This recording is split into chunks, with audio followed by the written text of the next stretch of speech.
আসসালামু আলাইকুম রহমতুল্লাহ। আলহামদুলিল্লাহি ওয়াহদাহ ওয়াসসালাতু ওয়াসসালামু আলা রাসূলিল্লাহ ওয়া আলা আলিহি ওয়া আসহাবিহি ওয়া মান ওয়ালাহ, আম্মা বা'দ। প্রিয় দিনী ভাই এবং বোনেরা, দোয়া শিখার 3 মিনিটে আপনাদেরকে স্বাগত করছি। আমি শাহাদাত হোসাইন মজুমদার। আজকের এই পর্বে আমরা যে দোয়াটি শিখব সেটি হচ্ছে, বারা ইবনে আজিব রাদিয়াল্লাহু তাআলা আনহু বলেন, রাসূল সাল্লাল্লাহু আলাইহি ওয়াসাল্লাম যখন ঘুমাতে যেতেন তিনি ডান হাত গালের নিচে রাখতেন এবং এই দোয়াটি 3 বার বলতেন। সেই দোয়াটি এখন আমরা শিখব। আমি দোয়াটি 3 বার করে বলবো, আপনারা আমার মুখে মুখে উচ্চারণ করবেন।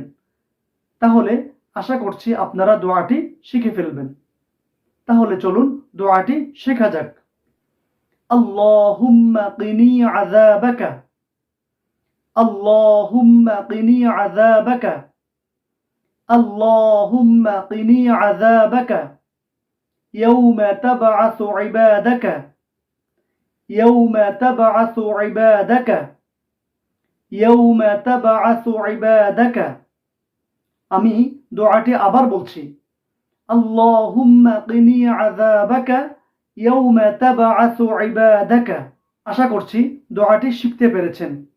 প্রিয় দিনী ভাই এবং বোনেরা, এই দোয়াটি শিখে আমল করার মাধ্যমে আমরা আমাদের আমলনামাকে ভারী করব, সেই প্রত্যাশায় সুবহানাকাল্লাহুম্মা ওয়া বিহামদিকা আশহাদু আল্লা ইলাহা ইল্লা আনতা আস্তাগফিরুকা ওয়া আতুবু ইলাইক।